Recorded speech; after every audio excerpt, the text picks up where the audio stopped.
تمام پیارے دوستو السلام علیکم۔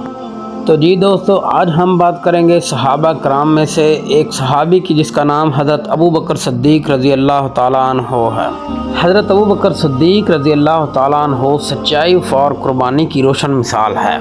مکہ کی تپتی ہوئی ریت پر سورج آگ برسا رہا تھا، مگر ایک شخص ایسا تھا جس کے دل میں ایمان کی ٹھنڈک تھی جو پوری انسانیت کے لیے راحت بن گئی۔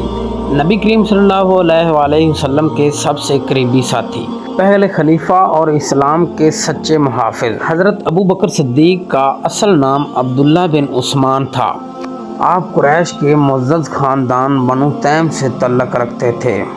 زمانہ جاہلیت میں بھی آپ نرم دل، سچے ایماندار تھے اور اعلیٰ اخلاق کے مالک تھے۔ شراب، بت پرستی اور جھوٹ سے حضرت ابو بکر صدیق رضی اللہ تعالیٰ عنہ فطری طور پر نفرت کرتے تھے۔ لوگ حضرت ابو بکر صدیق رضی اللہ تعالیٰ عنہ پر اتنا اعتماد کرتے کہ اپنے معاملات آپ کو سپرد کر دیتے۔ جب رسول اللہ صلی اللہ علیہ وآلہ وسلم نے نبوت کا اعلان فرمایا تو حضرت ابو بکر صدیق رضی اللہ تعالیٰ عنہ نے ایک لمحے کی تاخیر کیے بغیر اسلام قبول کر لیا۔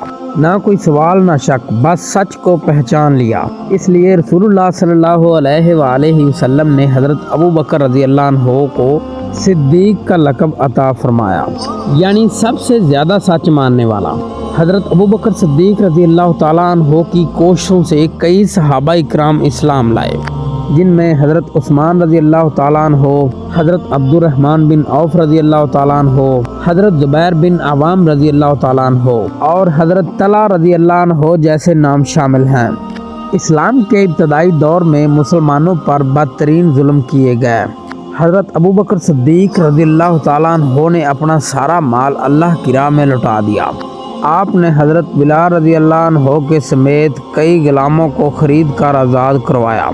لوگ حضرت ابو بکر صدیق رضی اللہ تعالیٰ عنہ سے سوال کرتے کہ آپ کمزور غلاموں کو کیوں آزاد کرواتے ہو، تو آپ جواب دیتے کہ میں یہ سب اللہ کے لیے کرتا ہوں۔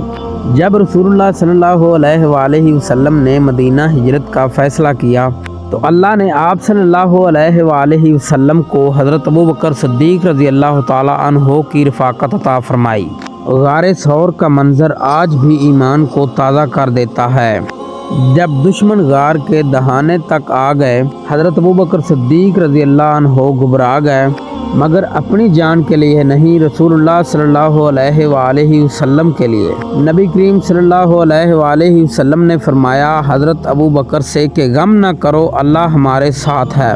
یہ وہ لمحہ تھا جب حضرت ابو بکر صدیق رضی اللہ تعالیٰ عنہ کی قربانی، محبت اور ایمان آسمانوں پر لکھ دیا گیا۔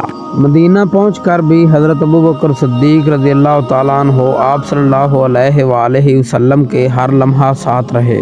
جنگ ہو یا امن، قربانی ہو یا مشورہ، آپ سب سے ہمیشہ آگے رہے۔ غزوہ تبوک میں جب نبی کریم صلی اللہ علیہ وآلہ وسلم نے مال کی اپیل کی تو کسی نے آدھا دیا، کسی نے تھوڑا دیا، مگر حضرت ابو بکر صدیق رضی اللہ تعالیٰ عنہ اپنے گھر میں سے سب کچھ لے آئے۔ نبی کریم صلی اللہ علیہ وآلہ وسلم نے پوچھا کہ گھر والوں کے لیے کیا چھوڑا ہے، اور حضرت ابو بکر صدیق رضی اللہ تعالیٰ عنہ نے جواب دیا، اللہ اور اس کا رسول۔ نبی کریم صلی اللہ علیہ وآلہ وسلم کی وفات کے بعد امت صدمے میں تھی۔ اس نازک وقت نے حضرت ابو بکر صدیق رضی اللہ تعالیٰ عنہ نے ایمان کو سنبھالا اور فرمایا، جو محمد صلی اللہ علیہ وآلہ وسلم کی عبادت کرتا تھا وہ جان لے کہ محمد صلی اللہ علیہ وآلہ وسلم وفات پا چکے، اور جو اللہ کی عبادت کرتا تھا وہ جان لے کہ اللہ زندہ ہے۔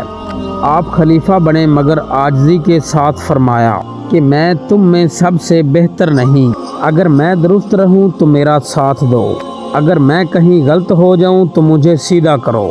حضرت ابو بکر صدیق رضی اللہ تعالیٰ عنہ کے دور میں جھوٹے نبی کھڑے ہو گئے اور لوگ زکوٰۃ دینے سے انکار کرنے لگے۔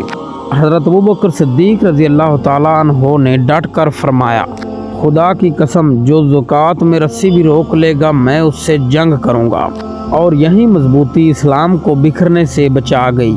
آپ ہی کے دور میں قرآن مجید کو ایک کتابی شکل میں جمع کرنے کا کام شروع ہوا۔ جو قیامت تک کے لیے اللہ کی حفاظت کا ذریعہ بنا۔ صرف 2.5 سال کی خلافت کے بعد حضرت ابوبکر صدیق رضی اللہ تعالیٰ عنہ اس دنیا سے رخصت ہو گئے۔ آپ کی خواہش کے مطابق آپ کو نبی صلی اللہ علیہ وآلہ وسلم کے پہلو میں دفن کر دیا گیا۔